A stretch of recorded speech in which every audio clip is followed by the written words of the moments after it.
Hi friends, ఈరోజు ఉదయాన్నే మేమైతే కనుక జీడి తోటలోకి వచ్చాను. ఎందుకంటే పిక్కలు ఏరడానికి.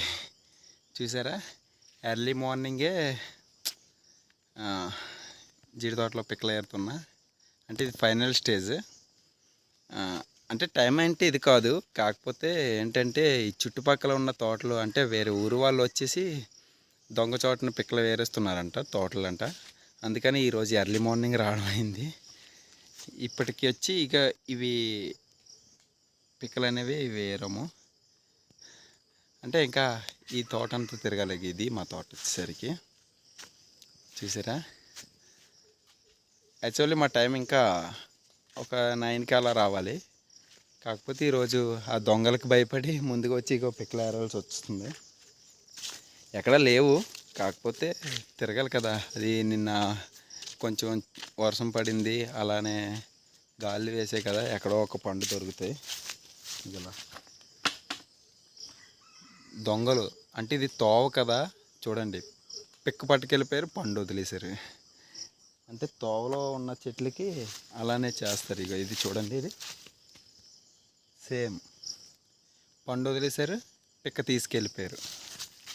అందుకనే మా మమ్మీ మార్నింగే 5 o'clockకే లేపేసి తోటలోకి వెళ్ళి ఇలా పిక్కలు ఏరుకునిరా ఉన్నవి, లేదంటే కనుక దొంగలు ఏరుకుపోతారు అనగానే తోటలోకి వచ్చాము.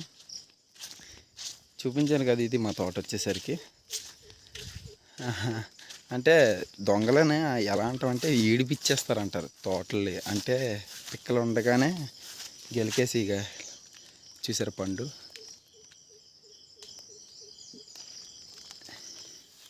ఇంకా పిక్కల సీజన్ అయిపోయింది ఫైనల్గా. పళ్ళు కాకపోతే అక్కడక్కడ ఉన్నాయి పిక్కలు ఉండడం. అయితే జీడి తోటలోకి చాలా రోజుల తర్వాత వచ్చాను. అవి కూడా ఇగో పిక్కలు ఏరడానికి ఎర్లీ మార్నింగ్.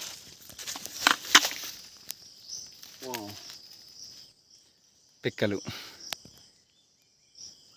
ఇందులో కొన్ని కాల్చుకొని తింటాం. అంటే మంచిగా ఉన్నవన్నీ ఎంచుకొని కాల్చుకొని తింటాం, పలుకులు ఉంటాయి. యాక్చువల్లీ నేను తోటలోకి వచ్చే ముందు మా మమ్మీ ఒక ఆఫర్ అయితే ఇచ్చింది. ఆఫ్ రేట్ అనేది నేను చెప్తాను. ఎర్లీ మార్నింగ్ 5కి లేపింది అన్నాను కదా. అంటే నేను తోటలోకి రావడానికి చాలా ఇబ్బంది పడ్డాను. అంటే ఇదే ఫస్ట్ టైం నేను ఈ సంవత్సరంలో తోట తీసుకున్న దగ్గర నుండి. అంటే మాకు 3 తోటలు ఉన్నాయి. 3 తోటలోకి ఇది ఒక తోట. ఈ తోటలోకి రావడం ఇదే ఫస్ట్ టైము. అది చాలా ఇబ్బంది పడుతూ వచ్చాను. మన తల్లి